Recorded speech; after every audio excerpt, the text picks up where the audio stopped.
What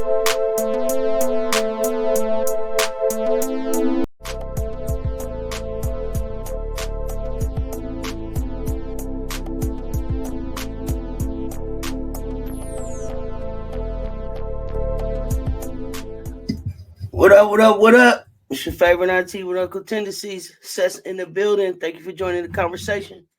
We're going to get right to it. We got a lot to talk about today, y'all. Let's get him to the stage.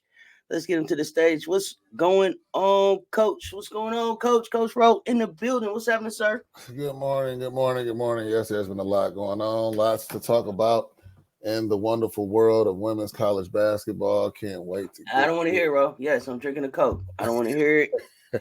Let's just get that out the way. First thing in the show, I see you judging me already through the lenses on your glasses. I seen the judgment pop up on your glasses. Very true. Yeah. Boo. Still waiting on that water to show up too, y'all.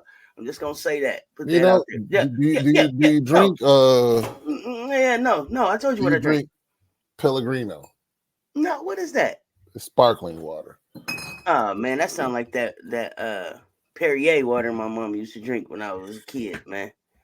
Yeah, that's that got your dad mug out. I can't say nothing bad about you. Yeah. Dad mug. What's the word, bro? Let's get to it. I got some stuff on my mind. I'm gonna get on my soapbox for a minute, y'all. Mm-hmm. I got to get on my soapbox for a minute here. Mm-hmm. There's so much great stuff going on in women's basketball right now. So much great stuff going on. There's so much talent out there right now, right? I mean, Caitlin Clark, you got her breaking records every time she touched the ball. You've got Paige Beckers trying to come back. You've got Angel Reese trying to defend. And then you got South Carolina out there. You know, we making our noise 19 weeks in a row at number one. You got some freshman phenoms out there that, you know, deserve to be on somebody's TV every time they play, right? From Michaela Williams down at LSU, you got Malaysia Fu-Wiley at South Carolina. You've got Talia over at Arkansas, I believe that is. You got Juju at USC. The list goes on. I know I'm forgetting somebody, not on purpose, y'all. Just wanted to say that, like, we got these great games going on. We got these great rivalries going on. We had a Thursday night game that did better than the NBA game for that night, right? Mm-hmm.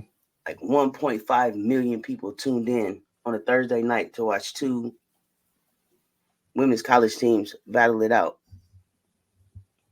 And then last night you got both Caitlin Clark and Paige Beckers playing. Two of the top talents in college, in women's college basketball. I would say, you know, they're seniors now. Well, Paige is a junior because of the red shirt, but 4 years. We've been watching this talent do its thing. And as we're getting closer to these records getting broken, the opportunity to see Caitlin do it has gotten so much more exclusive. And I'm just wondering, is that where cover your ears, Coach? Is that where the fuck women's basketball really wants to go? Like, we're at a point now where we just had like a game that broke records. Iowa just played somebody. It was 10 million people watching. Was that Iowa LSU? Was that the championship game? And then Iowa just played somebody else this year and set a record. I can't think of it off the top of my head.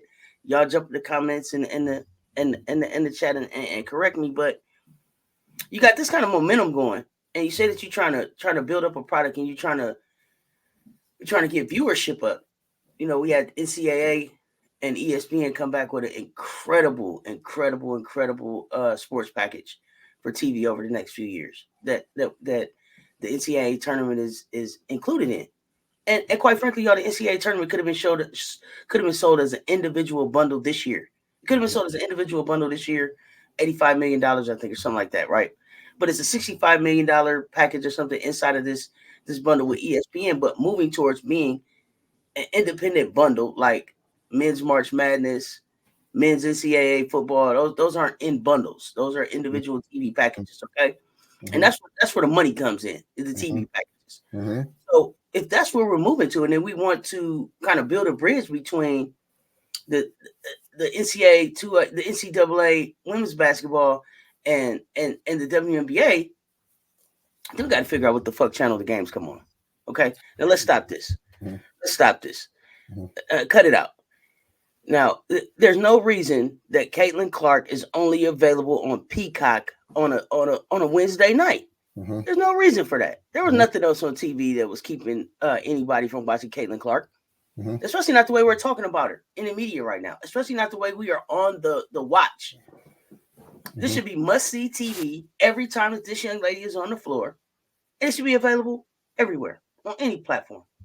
So a wise person told me, and you were one of them, Cess. This is what it comes down to is you have to follow the money. And I'm not saying anything that you don't already know, but let's dissect this, because I think this is a great point. This deal last week it's an 8-year, $920 million deal. The NCAA ESPN has reached. It's about $15 million annually. It increased over $34 million per year. 29 championships. It starts September 1st, 2024. 21 women's sports championships and 19 on the men's side. But here's where this all comes together. When you have a big deal like this in the very front, you have to have other deals, meaning other networks are going to lobby to get their piece of the pie. Now, I'm sorry, Coach. Let me just jump here before you say that. Let me just jump here, and I want to look in the camera when I say this. Meanwhile, the WNBA is playing games on Ion. See if that's even on your TV. The WNBA game is on Ion. Okay, go ahead, Coach. Back to what you were saying. They come on right after the episodes of Blue Bloods and SV. In the heat of the night. You know what I mean? You know what I mean? Right after SVU go off, they were like, here's the WNBA SVU marathon. You know what I mean?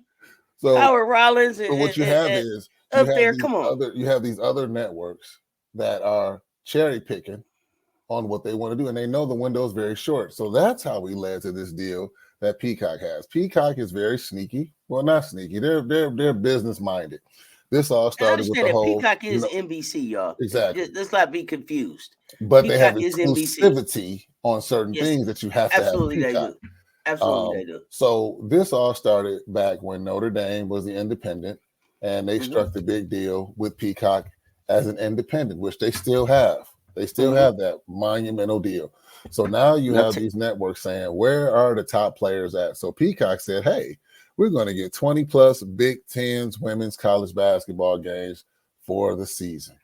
And it includes 8 games featuring on their ad Caitlin Clark and the Iowa Hawkeyes. She is the feature of this deal.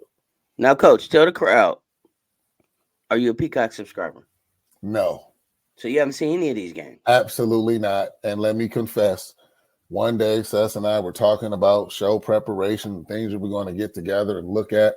And we're looking at the schedule, and it's the day of. And we're looking for Caitlin Clark, the great Caitlin Clark, I'll say. I love Caitlin Clark's game. I love the way she plays. Let's get that out the way, because there's been a misconception that Cess and Rowe are Caitlin Clark haters, which is absolutely not true. Cess practically almost forced me to get a temporary Peacock subscription just to watch it. And I said, absolutely, positively not. I am not going to pay a subscription to use a channel maybe once every 2 months. I'm sorry. To me, that is poor marketing for those that are loyal women's college basketball fans. I think they're cheating women's college basketball fans. But here's what's interesting. There's some fine print on the Peacock signature. And you know what it says? If you can prove you're a student, it only costs $199 per month. That's great. Isn't that interesting? Look, here's the thing. Let's call it what it is. These streaming services and some of these channels are jumping in and pimping the system. They're not real supporters of women's college hoops, and they're jumping in making a couple bucks where they can, because they're big names that can kind of strong arm their way into the game a little bit. Is how I feel. Like, let's just be honest. Let's just be honest. Now, me, I'm a Peacock subscriber. I'm a Fubu subscriber. I'm a YouTube TV subscriber. I subscribe to them all. I still couldn't see Paige Becker's play last night. No, I even got the SNY channel, SNY app that they supposed to play on locally. I still couldn't see her play last night. I couldn't pay to see Paige play last night. Now let me get your take on something. Here's something real interesting. I'm looking at the Peacock schedule. There's about 20 games on here. There's one game with an asterisk next to it that says also on NBC. Now we're talking Big Ten. You want to guess what that game is? Which one is it? Iowa versus Ohio State when they played on the 21st of January. Well, That's the only game that was on the NBC network.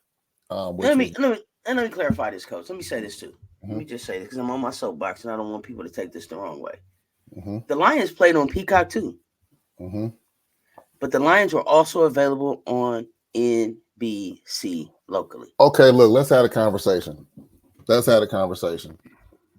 Women's college basketball fans come in all sizes, shapes, and forms. I am a man. I identify as a man. I love women's college basketball, but I can tell you with the utmost confidence that this did not happen to men's sports. This did not happen to men's college basketball. This will not happen to the major athletes that are playing in the NFL and things of that nature. Now, do you have the packages where you have the exclusive content? To me, that's a separate conversation because that's an entirely different network where people are buying those packages within their cable packages because it's a year-round thing. For example, my NBA TV, I love it. I can go in, I can look at exclusive content all year. NBA, I can look at the draft, I can look at the tryouts, I can look at all of that all year. That's separate. We're talking about games, individual games, and this is where I get ticked off. And I know the fans haven't really seen me ticked off, but I'm telling you I'm ticked off because what I don't like about this Peacock deal is that at the very bottom, March 6th, what I'm really anticipating wanting to watch, guess what's exclusive on Peacock on March 6th? And yeah, March 6th. The Big Ten tournament. They have Big Ten tournament games, 6:30 p.m. and 9 p.m. I don't know which games. We're going to get you one way or another. But it could be exclusive games. It could be some exclusive games. Now, what I'm about in reading this may not mean that all of the Big Ten tournament is going to be on there, but this shows that those two slots, March 6th, which could be the semifinals and maybe even the finals, are going to be on the Big Ten network. I'm sorry, on the Peacock network, Big Ten tournament. Irritates me.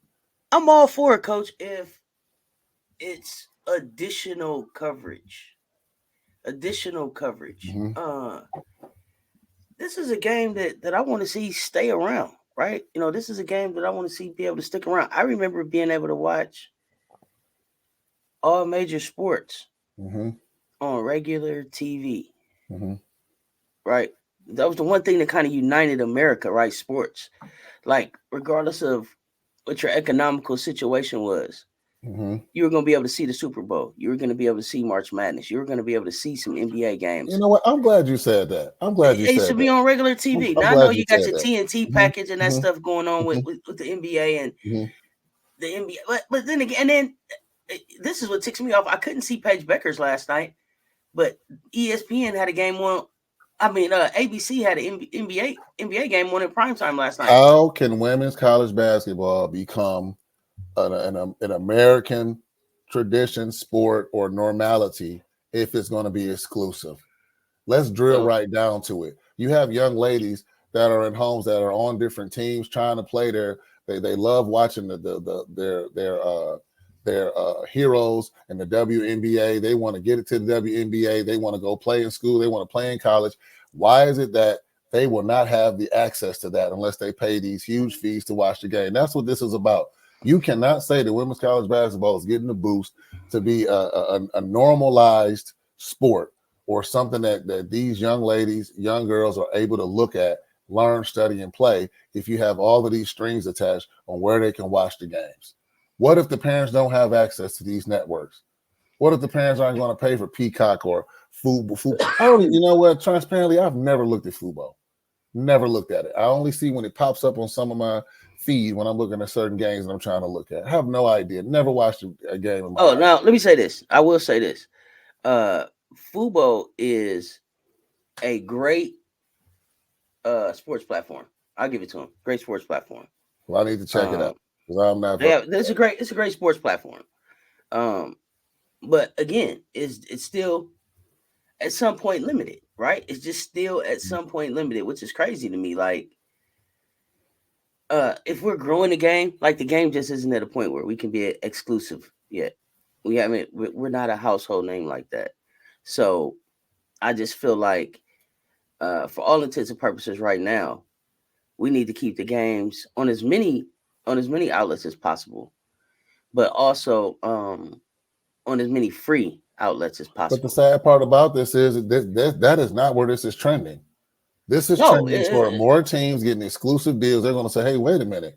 I can get $300 million from a network just to show our, like Notre Dame has a deal right now showing all of their home games. I'm talking about football right now. They have an exclusive deal. You know how much money they're making off of that deal? They don't care about who's watching their games. well, Notre Dame's always been independent. Notre Dame isn't even in a conference in football, right? So Notre Dame has always stood alone, and that's okay. I can understand that. That's a that's a different type of fan base. That's something that they've been doing before streaming. It seems like, right? But just in general, you got to make a way for these games to be available to everyone. I think it's too soon to start going exclusive. It takes the opportunity away from young people, who don't have a choice in their house sometimes of what we streaming or what channels we have or whether we have cable or not. Just too exclusive, and quite frankly, for the people that are probably buying Peacock and tuning in to be able to see a Caitlin Clark game, they're not going to continue tuning in to watch Iowa once Caitlin is gone, because they weren't tuning in to watch Iowa before Caitlin got there. And I'm just keeping it real. And that's not to say that they don't have a great fan base, but there are a lot of fringe fans that are kind of hanging on and following this rock star kind of pursuit of these records that aren't going to be here next year. But what's interesting is that what we're talking about is what this ESPN deal. They're saying the exact opposite. They're saying that this move that they did is actually going to boost women's college basketball. I'm trying to find the logic in that. ESPN, they're literally saying that they're going. This is a value perspective of the NCAA, and that the women's college basketball is a jewel of theirs, and that's why they chose not to bundle, not separating the women's championship. I think the crown jewel of their package. I think ESPN. I'm not putting ESPN on the same level as Peacock, because ESPN has ESPN. They got games going. They got ESPN2. They got ESPN Network. They got ESPN News. They got all these different ESPNs going on that are going to be covering things in March Madness, and then they do throw some games on ABC. But there's no way that you can tell me that women's college hoops is ready for exclusive viewing on streaming services only, and in the same breath, in that same contract that you're talking about, Coach, tell me that women's college hoops isn't ready to have a championship game in prime time. They still kept the championship game in the afternoon, but we just had 1.5 million people tune in and watch LSU South Carolina on a Thursday night. There's no way that you could tell me if that was for all the marbles, that you couldn't get that viewership up even higher than that in a primetime game. It doesn't have to still be on the afternoon. This still comes down to the lack of equity between women's and men's sports. Let me remind everybody, of the Kaplan report. Look it up for those people that want to fact check that stuff we look at. The Kaplan report, Kaplan, published in 2021. You know what it showed? It showed that the NCAA prioritized men's sports over all other sports. That's what it showed. It had the stats to match. It showed the differences between the women's and men's facilities during championship tournaments. Let me not remind you of the COVID time where a very popular player showed the facilities that the women were in, even in the WNBA. There is not equity in this. How can you move on to a deal like this and there's not equity on the foundational basis of the sport? That's what this is about. And it's just showing more with the money. I don't care how much money you throw at it. It's still not equitable. It's still not equitable. Are we ever going to see it be equal? Not at this rate. Let's be clear. Let's be clear. I'm going there. Let's be clear.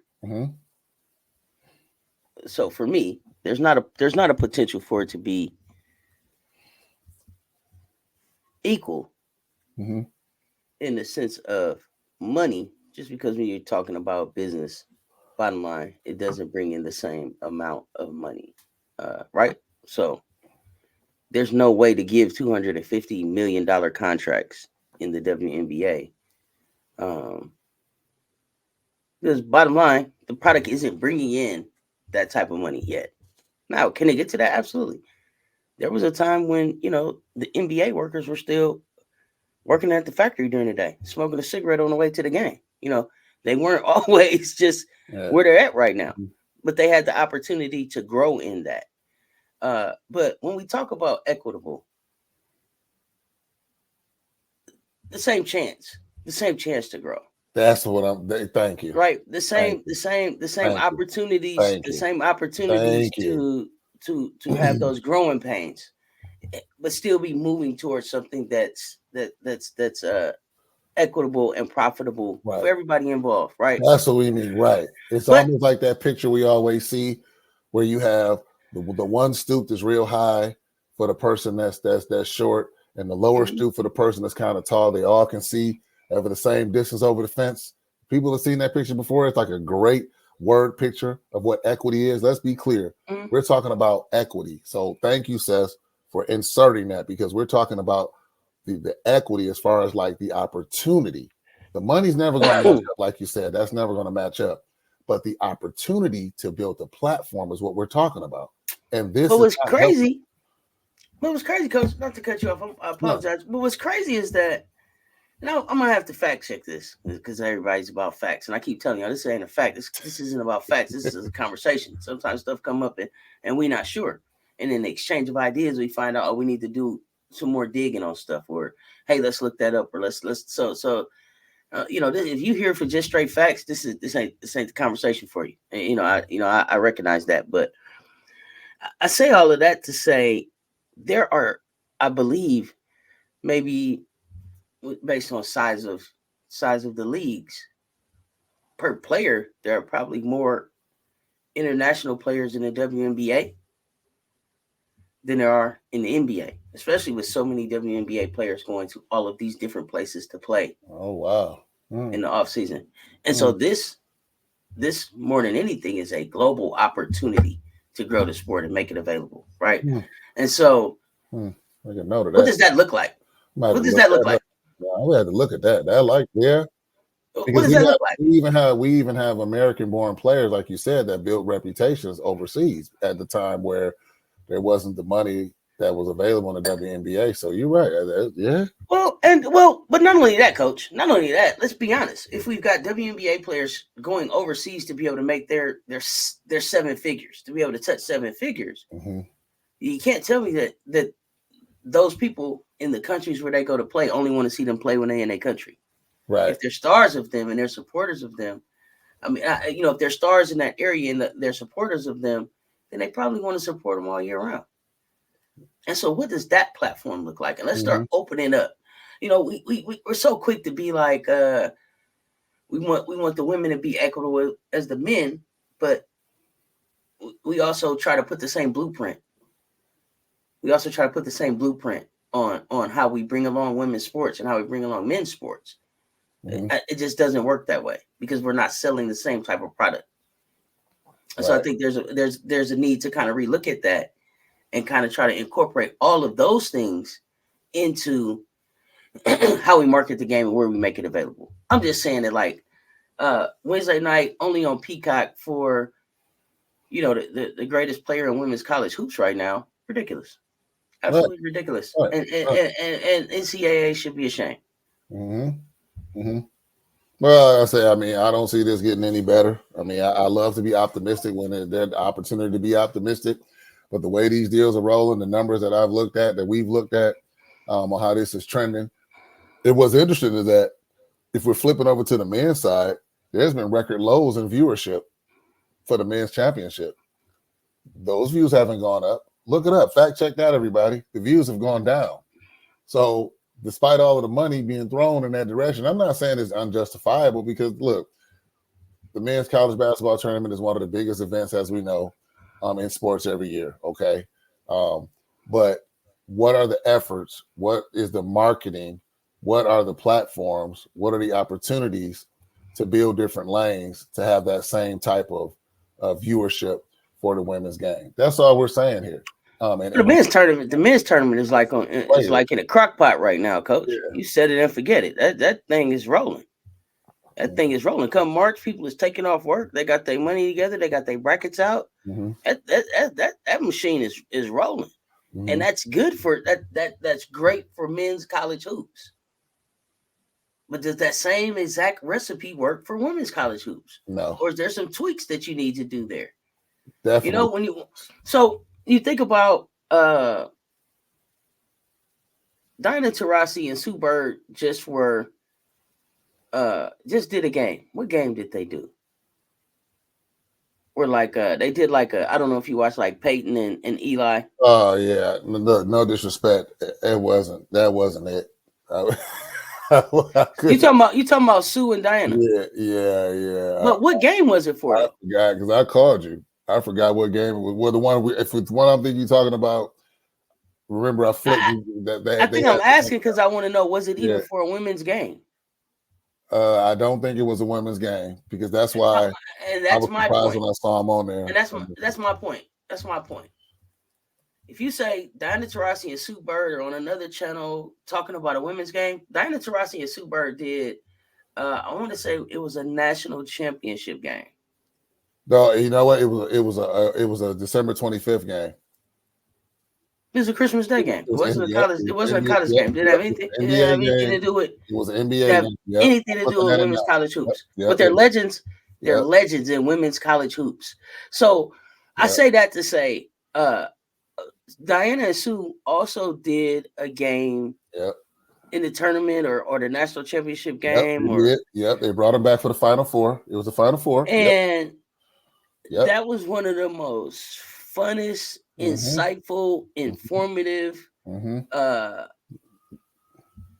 think commentations of a women's game that I've ever seen. That's a good. It was really dope because they gave insight into what these ladies were going through that nobody else could give. Right, because during that game in December, what they did was which was an interesting concept. I did like this part. They were live. They were interviewing NBA players that weren't playing live during the game. And for the national championship game, they had players. They had female players that weren't in the game. Former UConn, former Huskies. Because they're talking about things that they did. They know what the players are thinking. They know what the players are doing. Right. But they're also in an arena where people are familiar with them. And that's not to say that people aren't familiar with Sue and Diana. No, not at all. But they're legends. They're legends in their own right. It was like, hey, what's going on here with this game? And I'm like, I don't like this coverage. I think when I watched it, Ice Trey was on there. And he was doing more talking than them because he was more so talking about how he matched up against different players and stuff like that. And there really was little to no commentary or familiarity with what was really going on. So I'm not taking away from Sue. No, we are always just so quick to take the women that are doing good and throw them in the NBA instead of building something. Cool, right there. Building something around them in the WNBA. Like it's crazy to me that the NBA has a NBA has a network, and they'll rather show games from 1980s throwbacks than any WNBA games, any NCAA women's college games, any of that. And the college games are fine, but not even any WNBA games in the off season make the NBA network. So it's like, do y'all even really believe in the product? Right. So I say all of that. I got on my soapbox. I went longer than I expected on this topic. It just seems like it's something that we need to talk about right now, or this thing could get out of hand. And it's just like, hey, let's keep the game fun. Let's keep it for everybody. Let's not make it so exclusive right now. That's what makes it fun. That's what we watch for. That's what gives us our water cooler conversation when we're at work the next day or virtually in our chats nowadays. That's the kind of stuff that we debate about, that we have fun about, that you cheer for, you root for, you cheer against. It's what we watch for, and let's not take it away or make it too exclusive too soon. Is all I really wanted to say on that. And that kind of takes me right into my next. It's kind of a good segue into our next topic, because when you put these games on these networks, you take away an opportunity to see players like this who are finalists for the Wooden Award. You want to be able to see what these ladies are doing. You got Paige Beckers trying to creep her way back into the game. Back from her injuries. You got Angel trying to defend, and then you got Caitlin winning everything. Like Caitlin Clark's winning everything. Mm-hmm. It's nice to talk about Paige right here. It's nice to talk about Angel right here. I've heard them talking about I think Tahina Pau. Mm-hmm. I want to say they mentioned, was it Hannah Hidalgo and Juju Watkins Yeah. as also potential winners of the Wooden. But let's be clear, this is going to Caitlin Clark, y'all. Mm-hmm. It's going to Caitlin Clark, and deservingly so. And I know this is everybody's like, Cess. Yeah, Yanti with Uncle Tennessee's I tell you guys all the time, I'm not a Caitlin Clark fan, but I have a great respect for her game. I have a great respect for everything that she's done. I did get a chance to watch the game on Peacock last night, and listen, I mean, the kid's been awesome this year. She's been awesome this year. She's had a brilliant career over the 4 years. I can't think of the name of the person in the chat. I almost want to say it was Scott, but I'm not sure. But somebody called out like that. Caitlin has never missed a game. So her greatest ability outside of her ability to shoot from the logo is her availability. Mm-hmm. So this kid came into the game and came into college and set it on fire, and she's continued on that trajectory over the entire 4 years. I think that this is her award to lose. I don't think that there's much that she can do to lose it. I think that sheesh, man, the season is pretty much done. We're 20 games in. We're gonna be moving into the conference tournaments pretty soon. But the Wooden Award and probably all of those awards are hers to lose. I expect her to go back to back on all the awards that she won last year. Yeah, I agree. And let's be clear, Paige Beckers won this award in 21-22. As a freshman. As a freshman, she got one. And let's see, Caitlin got it last year. She'll get it this year, like you said. You got my Angel Reese, who that woman name is Angel Reese. I don't know why he couldn't keep putting my on the front. Let's be clear. If y'all Google her, don't Google my Angel because you won't find her. Okay? Google Angel Reese because if you Google my Angel, you're not gonna get her. I don't. Okay, Coach, go ahead. Your Angel, keep going. Well, but on a serious note, so like you mentioned, let's talk about it again. Caitlin is outperforming individually both of these other players. My personal opinion.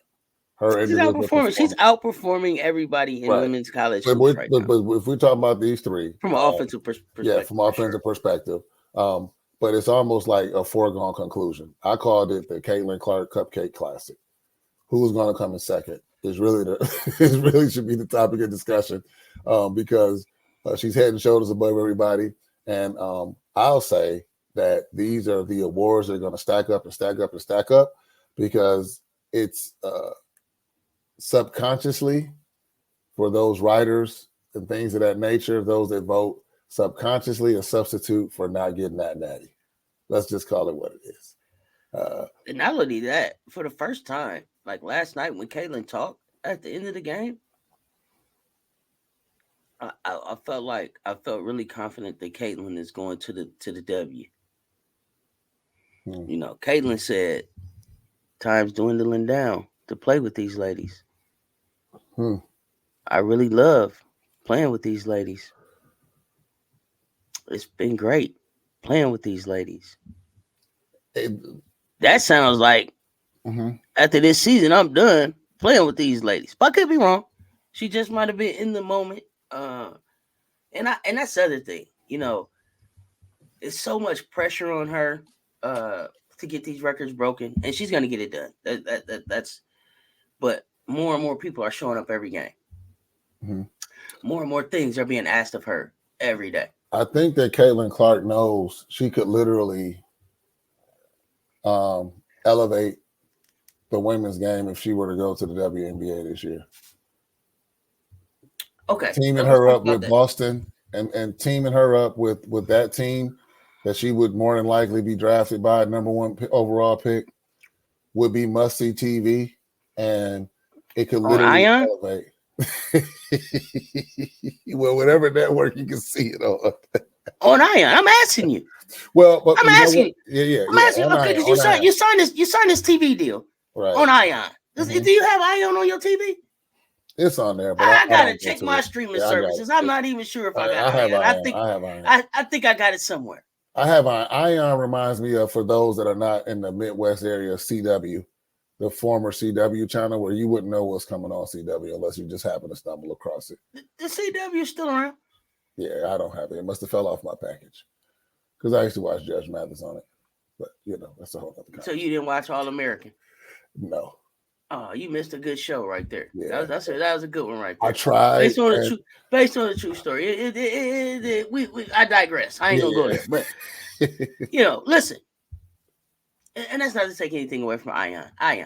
I appreciate y'all support. I appreciate y'all support of the WNBA.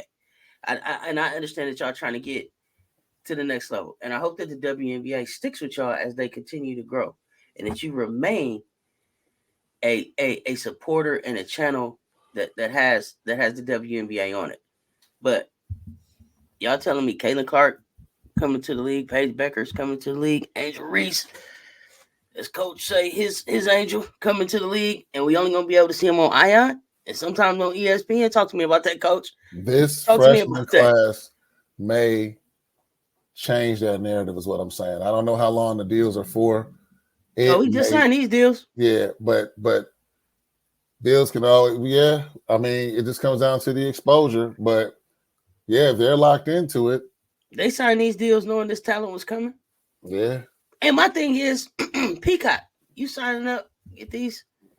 And Peacock, they got and one thing about Peacock and why they may not be a WNBA supporter this summer coming up is, Peacock is going to have so much Olympic coverage going on, right?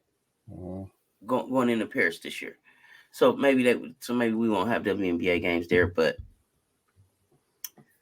ESPN, you don't got one network that you could put some WNBA games on so that we could see Caitlin and Paige and Angel if they go this year or over the next 2 years, where we're going to be able to see a Michaela Williams, a Juju Watkins, a Mylasia Fuwiley continue to play. WNBA, I need y'all to make some better deals. And sometimes I feel like the WNBA just need like some younger people in the front office. That's what I feel like sometimes. Mm-hmm. Like they just need a shot of youth into the W, to help see kind of everything, because I think some things get forgotten. And how are you couldn't cut a YouTube deal? How you everybody watching YouTube? Yeah, how you gonna have expansion of the WNBA if you don't have as much exposure? How can you expand? How can you get more? You got a new team coming out, and that's the other thing, Coach. You say you think that this is gonna cause an expansion. It's still, we got one new team coming online next season, 25. We only got so many spots. And these ladies at $50,000, $75,000, $250,000 a year, they're not hitting the generational wealth that they thought they were going to hit. No. They playing 20 years at $250,000. There's a very low percentage of players that are coming in that are probably going to be floating off of their NIL deals, or like in the case of Caitlin Clark, she's pretty set because she has a State Farm deal, but that's few far in between. There's going to be Angels got deals. Yeah. There's a very low percentage of players that are going to come in. But then also,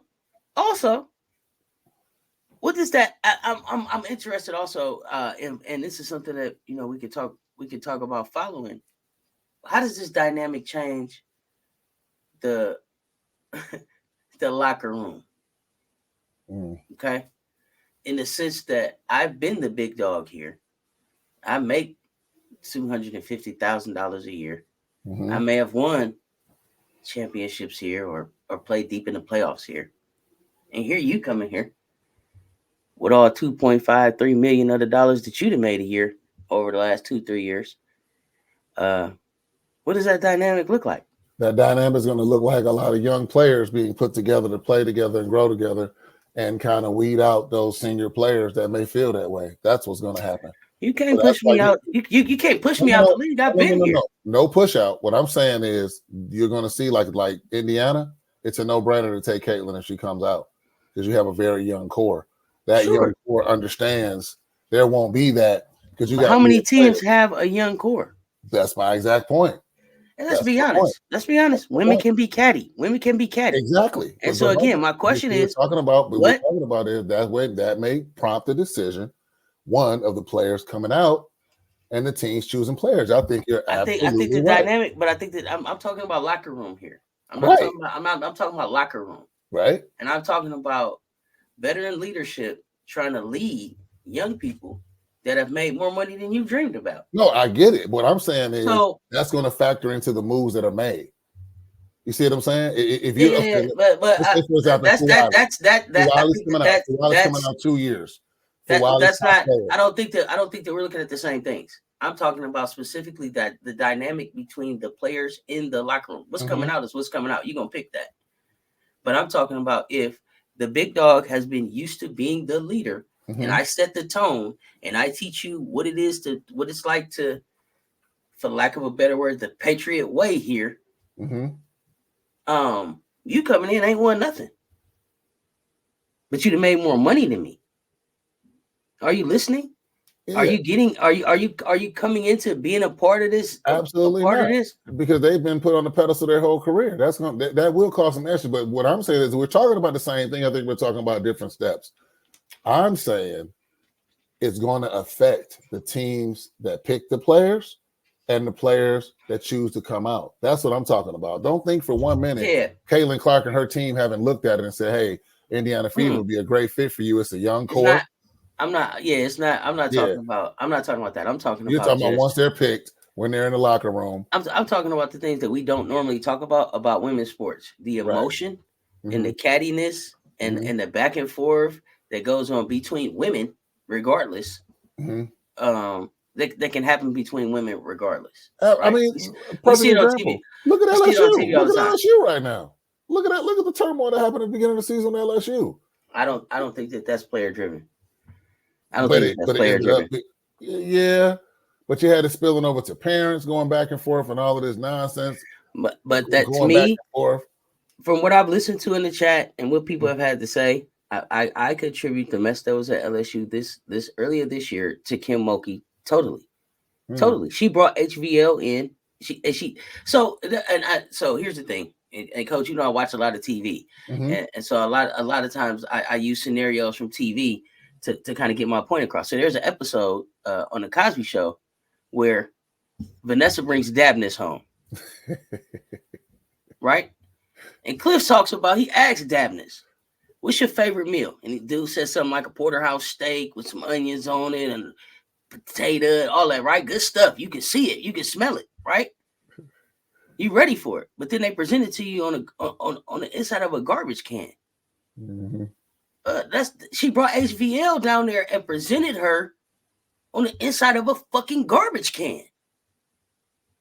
Period. HVL looks like she feels uncomfortable. She's not playing her regular game. LSU is suffering because they're trying to push HVL into a position that she's not fitting in, when everybody should just take a step back and say, you know what, damn it, this isn't working. And it's okay that it didn't work. We can make some adjustments and still make this thing work. Instead, they keep trying to push this narrative that HVL is going to be their PG. And that could push them right out of contention. Absolutely. From going deep into March. We saw that front and center versus South Carolina recently. And her dad was running down the aisle. Not only that, they just turned around and lost again. Sure did. Yeah. So LSU has lost. Is it 3 games, 4 games now? They've lost season? 3 games. Well, they went back. I thought that they had already lost 2, and then they just lost 2 back to back. So I thought it was 4, but maybe it's 3. Let's see. Whoa! It says let's fact check. Yeah, they've lost 4. There you go. Thank you. So 4 losses that maybe you didn't have to take if 2 in a row. If you still have Poole there, you hadn't run Poole off, right? And then you're using your personnel in the best possible way that you can use them. And I just don't think that that's happening based on what I was hearing in the chat. And so for me, what's at LSU is a one-off, more so than it is something that happens every season, because I think Kim Mulkey came in there and she was. This is just like Kim's, like, what, 3rd year? Don't fact check, man. Listen, they'll tell us in the comments. 3rd or 4th year at LSU. She ain't been there 5 years, I don't think, right? So, but you know what? But they came in and they operated at like an $8 million deficit, right? And then they won the Natty. But you know I what? feel like she feels the pressure to just try to keep building on that, and she doesn't want to do it organically. Yeah, and trying to force it caused a problem this year. But getting back to your original point, though, I think you're right. There would be a lot of issues in the locker rooms. The emotions will run high. You have somebody coming in, basically, you know, let's call it what it is. It would come down to the money. I would feel a certain type of way if I was leading the team in the WNBA and I've been, you know, like the center of attention. And now here comes somebody making like potentially 3 times as much as me without stepping foot on the WNBA court. And now they're stepping into the league, and you know immediately the endorsement vultures are going to jump all over those. But not only that, let's be clear. NIL deals don't disappear when you go pro. Exactly. Endorsements. They're only going to add more. There's no way as a business I'm walking away from you and your 15 million followers. Jordan Brand is going to call. I don't know which one of these candidates when they come to the league. Under Armour is going to call. They're gonna get on this marketing. Reebok already called. Yeah. So, you know, there's going to get some big deals, some groundbreaking shoe deals, some endorsements, and I agree. This is going to be real interesting to see how that goes. There could be a changing of the guard here. We need to look at the average age or longevity of WNBA players right now. How long people have been in the league, and you can definitely see a shift. Because this is a new concept that's coming through, so you own to something there. I think leadership in the locker room is going to be really, really, really important. And it's going to be a level of maturity between everybody and a level of respect that's going to have to be there to keep this momentum going, right? But also to have this shift take place, because there's definitely a shift that's getting ready to take place. The league is getting ready to get much younger really quick, because there's no way that I'm paying somebody for their 15 million followers and I'm going to support you having them on the bench. So, you know, I think the best way to grow these leagues is to welcome these young players in with their NILs and their endorsements, and try to build partnerships with these companies that are endorsing these players. Try to build partnerships to turn those endorsers into supporters and sustainable relationships from a marketing perspective for the WNBA over time. You know, you're gonna have to turn them into sponsors. Let's see.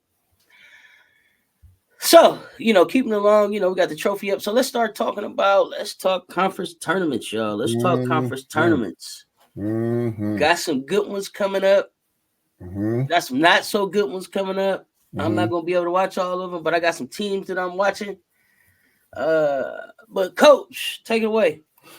Well, the ACC is a very, very interesting tournament to look at. And looking at these top teams, you have Louisville, you have Syracuse, Vatech. The next time he can't say Louisville, I'm gonna drop him right off the show, y'all. He gonna have to knock back on the door to come in. So come on. No. Get it right, Coach. Louisville.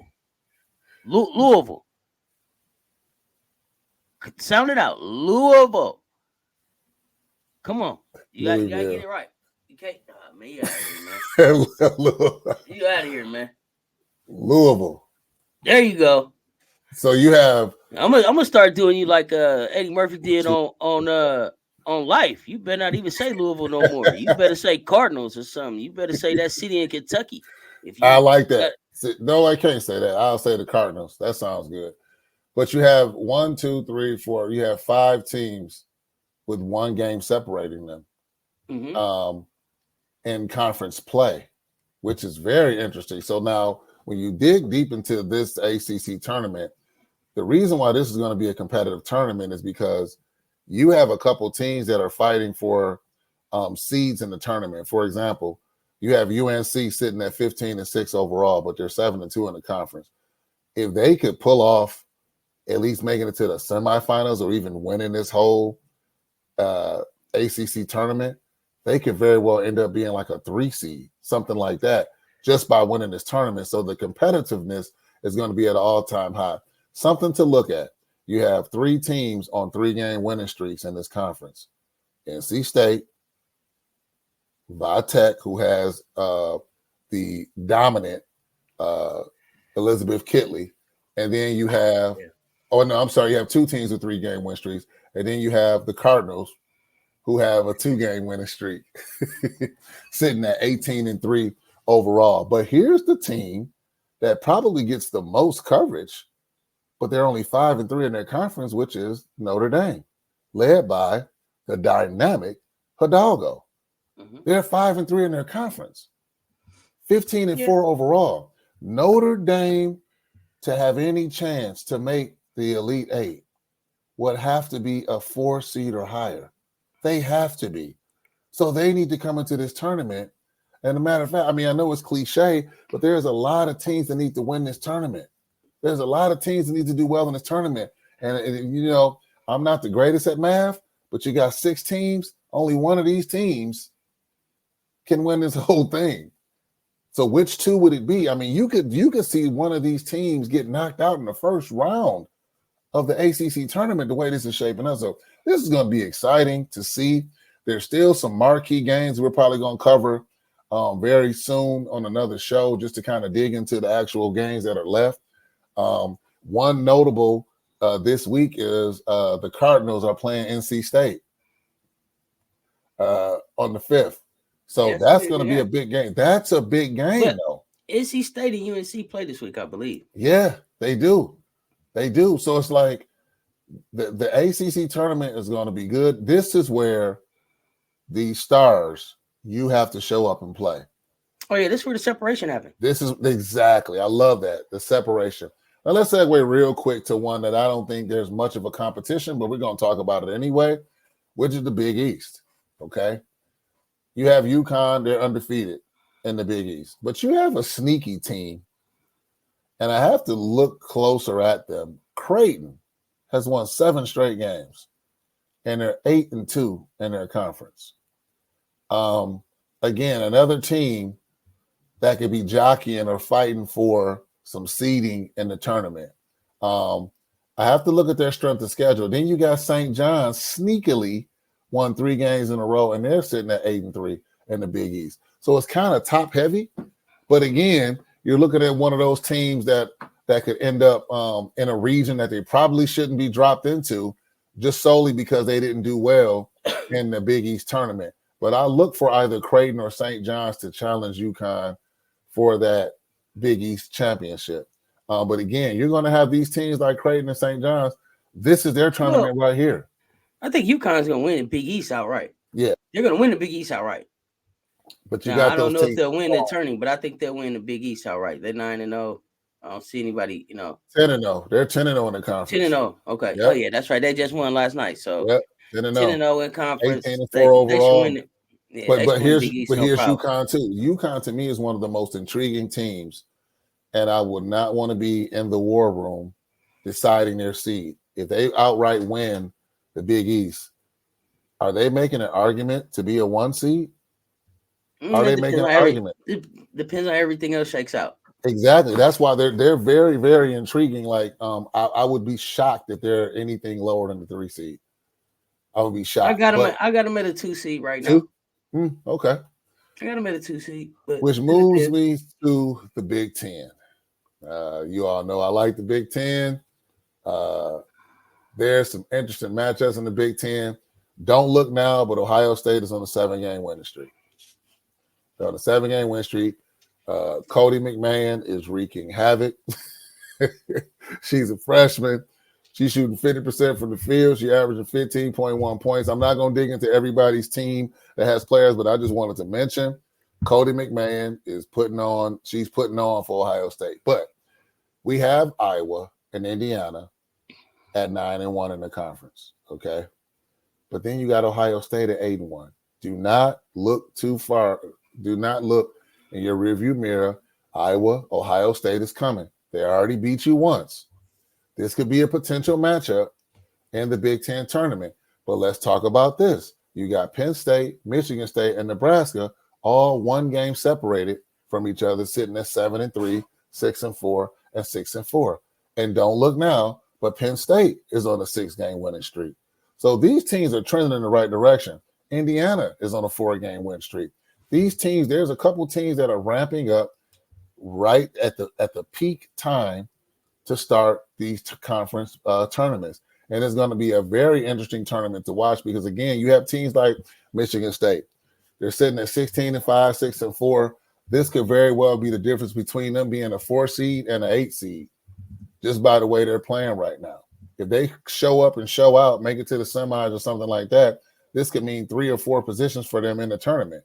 You got a team like Nebraska who's clawing teeth and nail to get in the tournament. This could mean the difference between them being a 7 seed or an 11 seed. Like these are going to be some competitive games. But the matchup I want to see are the top 3 teams. Who's going to come out of the Big Ten? And I know we can easily say Iowa. I am not going to stamp that right now because I think Indiana and Ohio State, they're coming. Okay, they're coming to win this tournament. Remember we said that here. Well, remember I said it on the show that one of these teams could very well come out of the Big Ten. This is no shade to Caitlin Clark. This is no shade to Iowa. I'm going by what I see. I watch a lot of Big Ten play in women's college basketball, and a lot of these games are very competitive. You got to make that make sense. You got to make that make sense for me, Coach. So here's the thing. Mm-hmm. You told me that you got Iowa going at least to the Elite 8, right? But you don't even got them necessarily winning the Big Ten. I'm telling you. How can they not? How do you got them not even winning the Big Ten tourney? Let me tell you how. Getting to the Elite 8. How? Let me tell you how. They have Ohio State has something that gives Iowa problems. They have bigs that can shoot a little better than their bigs, in my personal opinion, and they have very elusive guard play that causes problems. And that's why I'm pushing back on you. I'm pushing back on you because I feel like there are going to be some teams that are more veteran ready than a team like Ohio State that'll be able to take that blueprint that Ohio State had and really put something on Iowa. Take that blueprint that Michigan State showed and really put something on Iowa, right? So, But you're talking about teams that are now playing for the 3rd time. Okay. You play competitive collegiate. You know it's very hard to beat a team 3 or 2 times when you face them. But if I think I'm better than you, mm-hmm. If I think that I'm just from on a talent perspective better than you, there's no way I don't think that I can go do what you just did. Well, there's no way.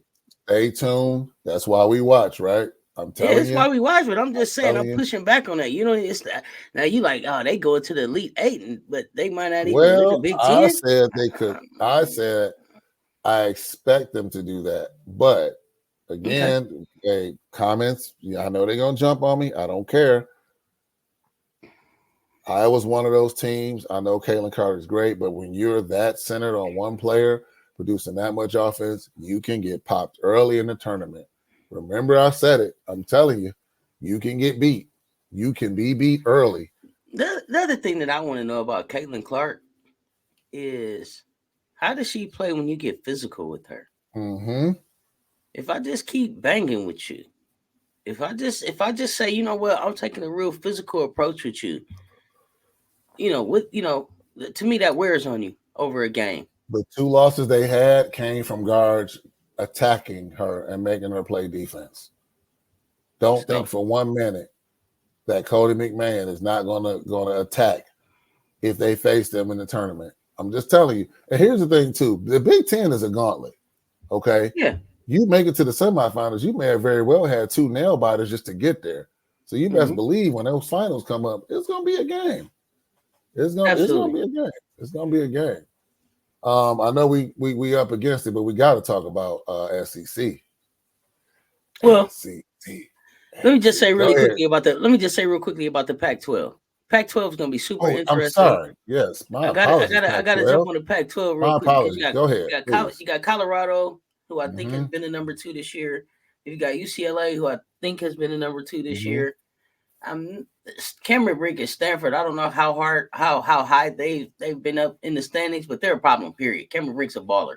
4-game winning streak. USC. I don't know if they've been a 2, but I think they've been in the top 5 at least this year. The Pac-12 tournament is going to be something to see. Yes, power pack with talent, great coaching, some great rivalries, and just great basketball. Great basketball IQ on a lot of those teams in the Pac-12. So I'm excited about the Pac-12 tournament, especially because now we'll have a stage where more people will get a chance to kind of see what Cameron Brink is about, get a chance to see what Juju is doing, get a chance to see Colorado, get a chance to see, I think that's Betts down there in UCLA. So, well, wait a minute. Because Betts hurt? No, let me see. I think Betts may be hurt. Yeah, but let me say this, though. Yeah, you got Oregon State, UCLA, Utah, and USC all with Oregon State's a spoiler. Right now. Yeah, Oregon State's a spoiler. They just 4-4 in the conference. They're 4-4. Utah's 5-4. So this is going to be this tournament is going to be this is one of the more well balanced conferences. I don't know if anybody's beaten anybody twice. I'd have to go back and look, but a lot of 1-1s against each other. So nobody really just dominated in the Pac-12. So that's going to be a good one to see. Now, pay attention to Jalen Sherrod. Absolutely. And I know we're gonna have to let Coach get out of here soon, but that SEC, let's just talk about it. The potential for a Carolina LSU rematch. Auburn has surprised some folks. You got Rakia Jackson down there in Tennessee. Listen, Tennessee hasn't been the same since Pat Summitt, but it's hard for me not to root for them because they were women's basketball for so long. So it's just kind of natural to keep an eye on them and to always give them a shot. I just out of respect for the program and the many years of good basketball that they played. So, on any given day, anybody can lose, and that's why we watch. But definitely the SEC and the Pac-12, all of them. But the SEC and the Pac-12, I'll be watching for sure and keeping an eye on the ACC. And in the SEC, you got teams like Ole Miss and Tennessee. They'll be interesting to watch because they're fighting. Absolutely. Again, they're playing for something. I mean, okay, you're not going to go into a tournament saying we're not going to win, okay? Nobody's going to say that. But they are going in there saying we need to do well to be seated where we think we should be in the tournament.